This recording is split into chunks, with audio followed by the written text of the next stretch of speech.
Welcome, Ciao. Today we're going to talk about the GoPro 9. It's an action cam, and many bike travelers use action cam to record and to take videos of their adventures.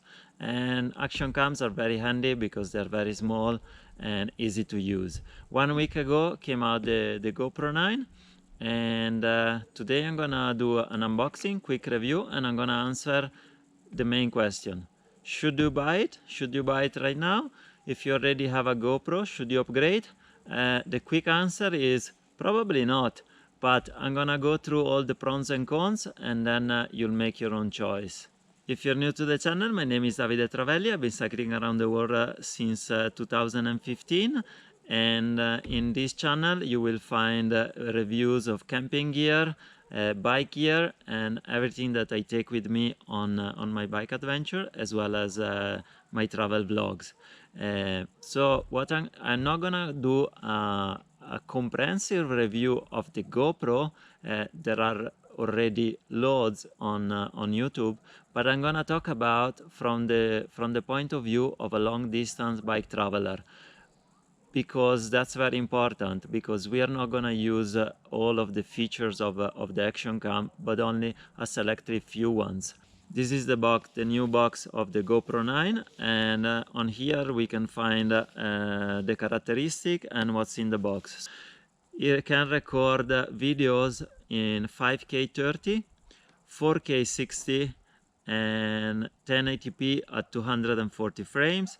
It's waterproof up to 33 feet or 10 meters below water. Voice control, a slow motion, we said. Time wrap 3.0, and that's the marketing name of GoPro Stabilization. You can live stream in HD 1080p. It can shoot photos in RAW format, and you can use it as a webcam.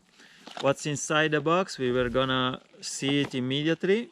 So we open the box, and the first rant about GoPro is that they say that it's very sustainable box because there is no plastic.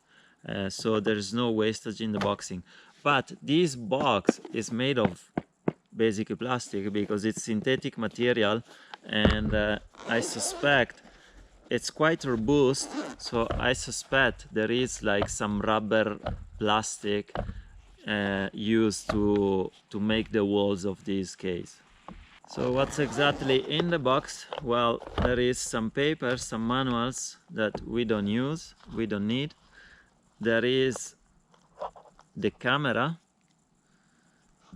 there is one battery, there is a USB-C cable, but it's not 3.0. It's very old, so they saved a few cents there. And there is one mount, the screw, and there is only like a curved mount. Before there was also a flat ones, but there is nothing more than that. This is paper, and this is a huge gigantic case that for most people it will end up in the landfill. So I think if they had some recyclable plastic case in the box, it would have been nice, because this will end up in the landfill. Look at this, especially people that travel by bike. So look how much space is wasted in this. First impression, it's much bigger than the GoPro 7, but if you consider the fact that you had to use the cage to mount it anywhere, the dimensions are basically the same, and they are in weight, they are also very, very close. I think the GoPro 9 is just 14-15 grams heavier. It's nothing basically, but it feels bigger, yeah. Another thing is here there is the side door for the battery, and there is the battery and the USB-C port to charge it, and the micro SD card. They are all in the same on the same door. The door is pretty bad, I think. It's not easy to open and not easy to close. You have to push. It doesn't close very well, so that's not very good. There's the usual quick button at the top for the quick start. There is the mode and on and off button on the side, and here there is an opening that is basically an opening that lets the mic drain when it's when the camera has been submerged in water. And to be honest, they say that it improves the quality of the audio a lot. I've seen some other reviewers doing putting the GoPro in a bucket of water, and together the GoPro 8 and the GoPro 9, or the GoPro 7 and the GoPro 9, and to be honest, I don't think there is any difference at all. It's like a marketing thing, I guess. The mount, those are nice. They are the same as the GoPro 8, probably slight improvement. Still, there is no 1/4-inch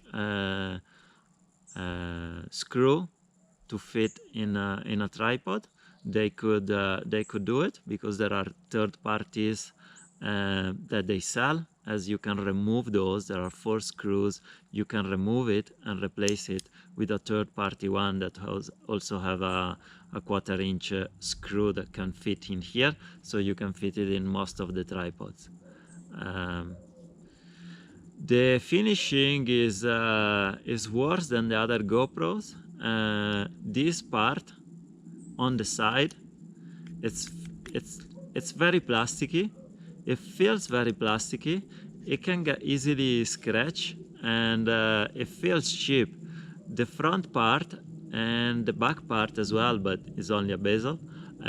It's still the same rubberized finishing that there was on previous GoPro, and it's pretty nice.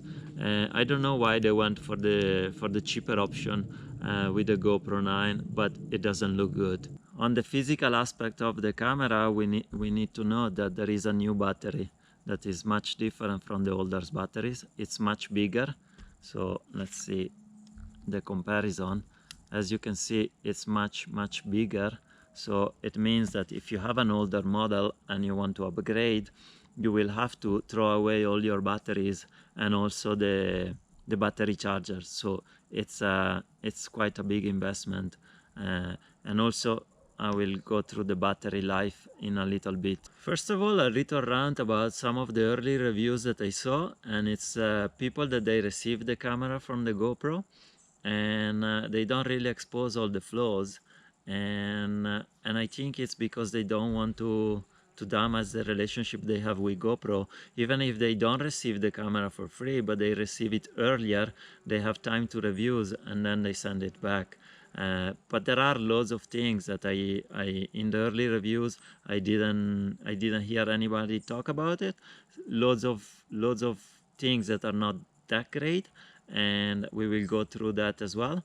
And the second rant is about GoPro and planned obsolescence.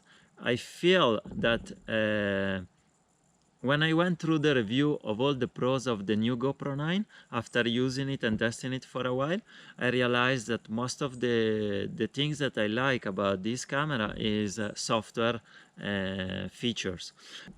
So there are loads of features that you will see that I put down as pros that they should trickle down to older models, and I cannot see why they don't want to do it. They don't want to do it because this is planned obsolescence, and they want you to get rid of the old GoPro and create loads of waste and waste loads of money every year only for incremental upgrades. I think they should put a stop these procedures, these habits of big corporation, because they're not good for our planet. Our planet has a finite amount of resources, and we cannot waste it with incremental improvements every year. I would be happier to pay 20 euros every year to have the new software. And I think it will make more money to GoPro, because they would save on marketing, they would save on shipping costs, on manufacturing costs. Just tell me, I have to pay 20 euros, 30 euros every year to upgrade the software, and that would make me pretty happy. Sorry, I had to put this jacket on because it's getting quite chilly. It's been raining the last few days and it's quite cold. So I was saying, the GoPro has 5K 30, 4K 60, and 240 frame per second in 1080p in HD. Now, it doesn't really matter to long distance bike travelers, because we cannot manage big files. Because if you're in the road for 6 months, 1 year, 2 years, 5 years, there's a very limited amount of storage that you can take with you. And if you start to shoot in 5K, I think you will have files of like at least 1 gigabyte every minute, and that adds up a lot. Imagine if you're in the road for 6 months, you will have terabytes and terabytes of data to manage. So from a storage point of view, it's unusable, 5K and even 4K in my opinion. Then you would need also like computing power to edit the video. Like for example, on my laptop, I cannot edit 4K videos, let alone 5K. I cannot even edit 1080p videos and export them in 4K. It's just too old, my laptop. So if you would want to shoot in 4K or 5K, you will have to have a powerful laptop and loads of external hard drives to store all your data. And it's unfeasible to upload all your files to the cloud, because you don't find that fast internet to upload like a couple of terabytes every other week. It's impossible. So anyone that I know that travels by bike, they only shoot in 1080p.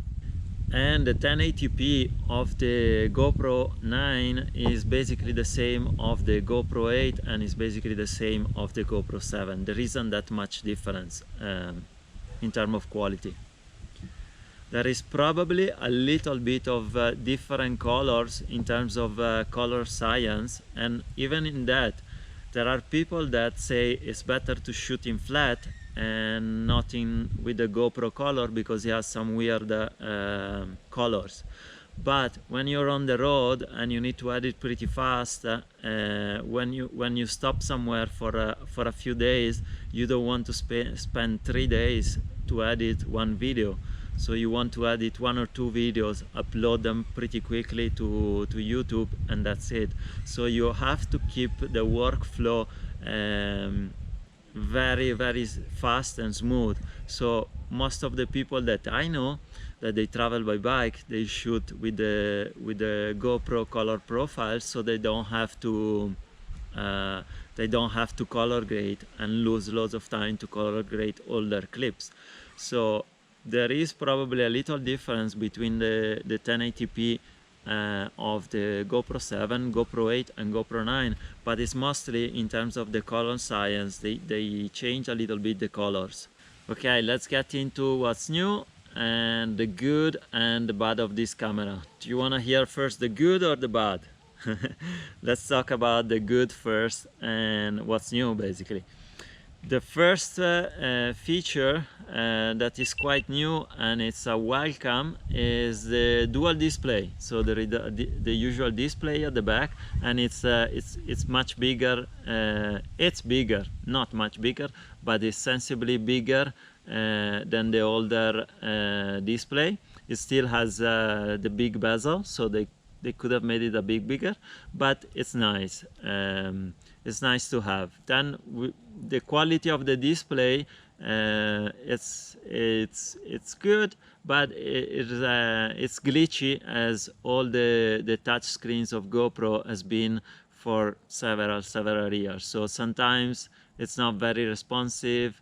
You touch and nothing happens, and you touch again and you touch again, and it gets really frustrating.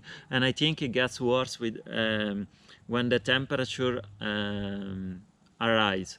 So in the summer is worse than in spring, for example. At least that's in my opinion. But the big difference is the front screen. So now you can see the front screen, and they both work at the same time. The front screen has a lower frame per second. I'm not sure how many, I think 5 or 6, but in 1080p it's pretty good. I tried it in 5K, it's a bit choppy, but it's very useful. It's a nice welcome. And now if I wanna do a vlog, I know what basically I'm capturing. I can frame properly the scene, and that's probably the killer feature of the new GoPro 9. The lens are replaceable, so if you scratch them, you can unscrew them and replace them, and that's pretty good. It was bad in the GoPro 8 that you were not able to replace the lens yourself. So if you were to scratch them, you had to send the camera to GoPro and they would replace them for you. In the previous model, GoPro 7, 6, 5, 4, you could also replace the lens yourself. They updated the software of the time wrap, so the hyperlapse, and they updated in a way that you can now press the side button or press the screen, and you can either slow down the time wrap to slow motion, and then you press the button and it speeds up again, or you can slow it down at real time. So you press the button, real time starts, you can talk, so it records the audio as well, then you press the button again and it resumes the time wrap. And I'm gonna show it to you in a clip now. And this is the feature that slows down to real time the time wrap and record the audio as well.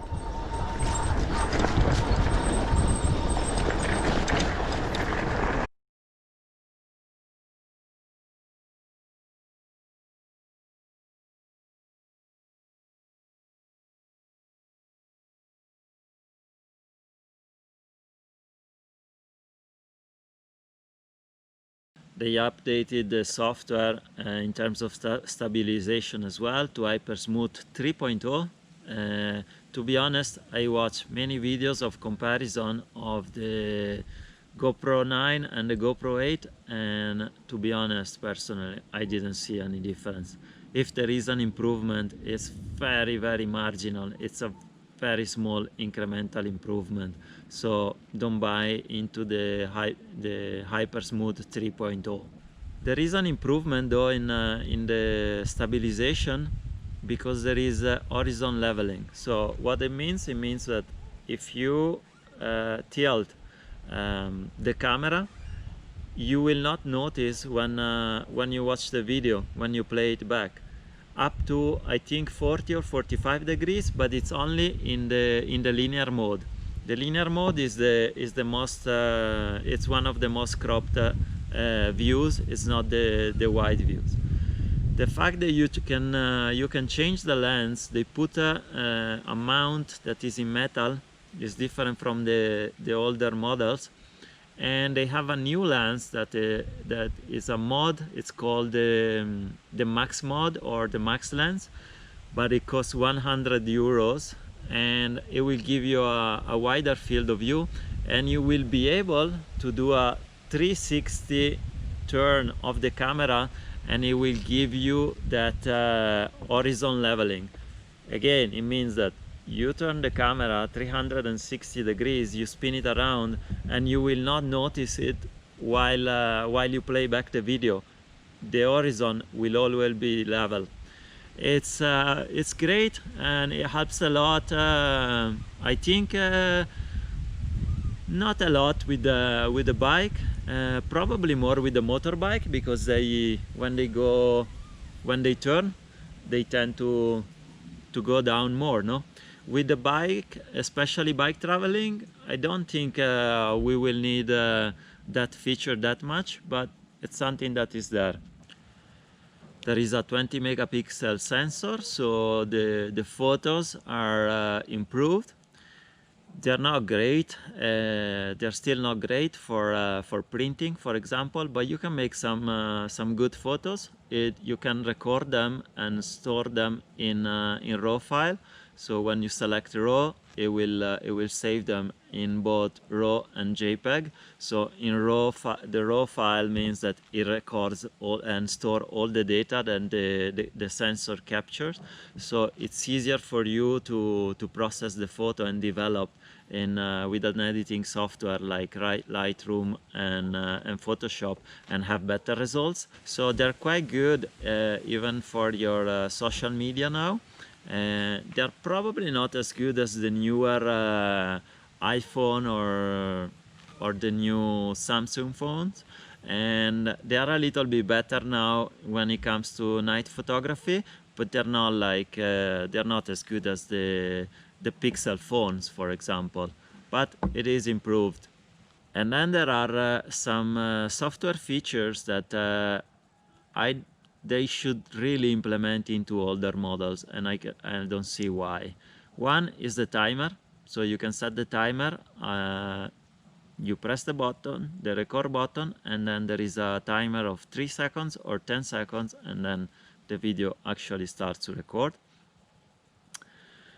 On the same note, there is a duration setting, so you can, when you set the duration, you can set that the clip is gonna be 15 seconds, 30 seconds, 1 minute, 5 minutes, 10 minutes, 15 minutes, half an hour, 1 hour, 2 hours, up to 3 hours long.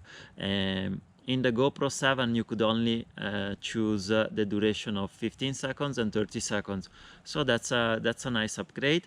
And another nice upgrade is that you can schedule the camera to turn on into a particular mode. So let's say I want to take a time lapse of the sunrise. So I can set the time, let's say at 10 a.m. the camera has to go on, and the time lapse will start, or the video will start, or and you can choose any of the modes.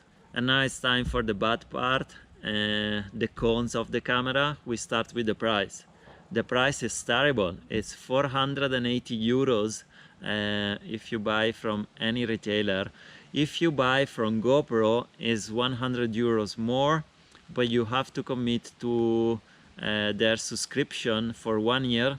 And if you cancel the subscription before 1 year, they keep charging you for the subscription, and they will also charge you for the 100 euros of the GoPro that you saved. As well, there are many people that try to buy from GoPro and they couldn't process the payment. So at the moment it's a bit messy, and the price point, I think it's crazy if you compare it especially with the competition, with the DJI Osmo Action and the Insta360, I think it's their action camera. And I think soon DJI will come out with the second generation of their action camera, and I think it's gonna be very difficult for GoPro to keep up with this competition.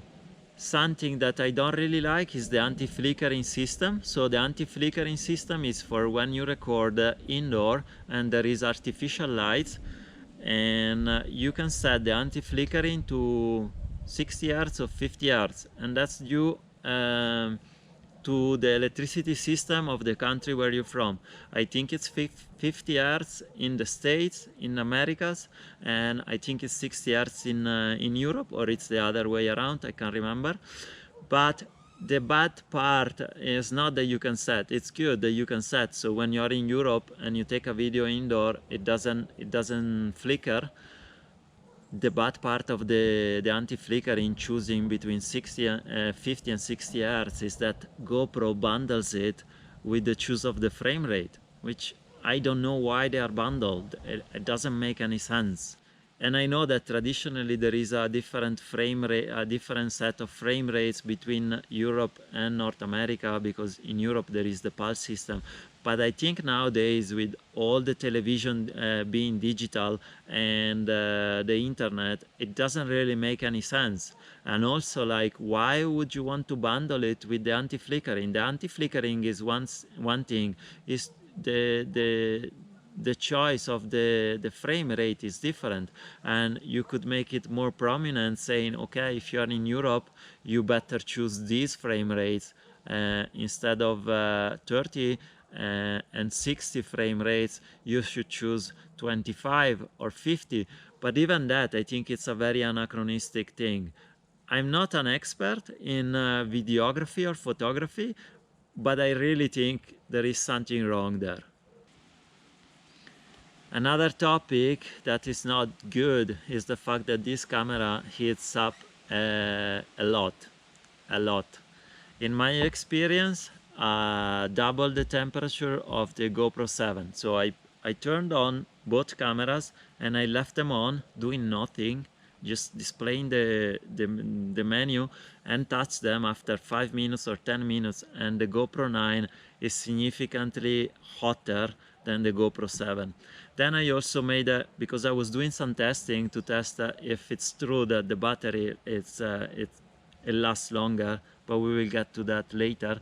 And so I turned on both cameras with both settings at 1080p, 24 frames per second, all the settings the same, and I turned on the video recording and I let it record till the battery died. Full battery, both batteries at 100%. And the GoPro 9 was very hot. And as I said, this camera gets pretty hot even if you're not recording, even if you just turn it on and go through the menu, which is not reassuring, because at the moment, as you can see, it's not that warm. And I don't know what's gonna happen when you cross the Sahara or when you cross Sudan and Egypt in let's say April, May, and it's really hot and it's 50 degrees Celsius. I would like to know how this is gonna perform. And this brings us to the battery dilemma, because the marketing of GoPro states that the battery is gonna last longer. So I did a few tests, and it doesn't last longer compared to the GoPro 7. The GoPro 7 lasts between 6 and 8% longer in all the tests that I did. So just keeping for example, just keeping the camera on, not even touching the display, for about 10-15 minutes. And also, as I said, I recorded a 1080p video, 24 frames per second, and I left both cameras on, and the GoPro 9 recorded 2 hours and 6 minutes, while the GoPro 7 recorded 2 hours and 16 minutes. So there is a little, so the GoPro 7 is a little bit better in terms of battery, and considering that this battery is new, used it only for a few days to do some tests, and the GoPro battery, as I used it already for 2 years. So this GoPro 7 with a 2 years old battery performed between 6 and 8% better than the new GoPro 9 with the new battery. This camera is also as glitchy and buggy as all older GoPros, and that's, I don't know why GoPro cannot solve these issues. So for example, when you buy it, you connect it with the GoPro app, and it updates the firmware to the last version. I had to try 4 times before I was successful to update the firmware. Then loads of times it just freeze. You're recording something and it freeze, and there is nothing that you can do. You only have to open the battery door, remove the battery, plug it in again, and turn it on again. And the file that you are recording is now gone. It's corrupted. You cannot rescue it. It's gone. Imagine if you were recording an interview, a podcast, or like a very important memory, and all of a sudden the camera freeze and you lost 15 minutes of recording, 20 minutes, 30 minutes of recording. It's terrible. It has lots of problems when you charge the battery as well. So you open the door, you plug in your USB-C cable, and you plug it into a charger, and the LEDs goes on and they don't go off. So it's there like 2 hours, 3 hours, they don't go off. You unplug it, you remove the cable, and still the LEDs are on, the red LEDs are on. You try to turn it on, it doesn't turn on, it doesn't do anything. So again, you have to open the door, the side door, the dreadful side door, remove the battery, and then it works, hopefully. Slow-mo. There's no improvement, there's no upgrade from the GoPro 8. It's still 240 seconds per frame in 1080p, and 1080p is the one that we use when we cycle for our adventures. Now, the problem is not just that there's no improvement, and they could easily, or they could have improved to 480 at least. Because it's a big upgrade in terms of pricing to upgrade every year to a new GoPro. So from the GoPro 8 to the GoPro 9, they should have at least, from 240, they should have went to 480, in my opinion. But another thing that I need to mention is 240 frames per second slow-mo. If you are with the 50 hertz flickering for the American market, also African, I think, because when I was in Africa, I think they have 50 hertz as well there. But if you are in Europe and you select 60 hertz anti-flickering, the frame rate of the maximum slow-mo goes down to 200. So it doesn't really make sense, as I mentioned when we talked about the anti-flickering. Makes no sense. Let's talk about this battery door. This battery door is no good. Like, it's not very easy to open, and when you try to close it, you need to push. It's not very good. It's not very good. It's not well designed. Also, like on the GoPro 7, when you wanted to charge the battery, or you just wanted to plug in a power bank, because you knew that a full battery would not be sufficient for, let's say you were taking a time lapse of the Milky Way through the night. You need more than one battery. So you would just open the little door where there was the USB-C port, and you would just connect it to a power bank, and the other doors where you had the battery and the micro SD, they would just remain closed. But now everything is in one door. So if I want to plug in the USB-C cable, I need to leave the door open, and that's not good, because it could get like dirt in there, you know. And there are third parties, eventually they will sell like a new battery door with an opening for the USB-C. But why don't GoPro design something better? It doesn't take a genius, and it's very difficult to open and close. Something that is not good is also what is GoPro doing with the HEVC codec, because I used it on the computer of a friend of mine that is pretty powerful, and when I play back the 5K footage, it was very choppy. It was very difficult to manage, only to play it back with a simple player on Windows 10. So I think they should work on the codec, because it's very difficult to manage from the computers, from the PCs that are currently on the market. I think I went through all the pros and cons of this camera.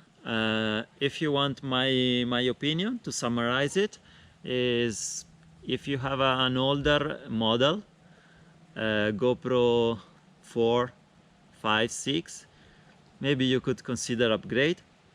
Remember, if you have the Hero 4 or the Hero 6, the batteries and the chargers, you have to throw them away because they are useless on the new camera. If you have the GoPro 7, I probably wouldn't upgrade unless you really need one of those features. But I wouldn't buy it right now anyway, and just wait a few months when the price will be lower on Amazon and other retailers as well. I suspect that between here and Christmas, DJI will come out with the Osmo Action 2, and that will put some pricing competition on GoPro, and they will have to lower the price to stay on the market. If you have a GoPro 8, I would definitely not upgrade and just wait at least another year. Next September there will be the GoPro 10, and it will have incremental improvements on this one. There's no point for someone that bought the GoPro last year to buy this year again.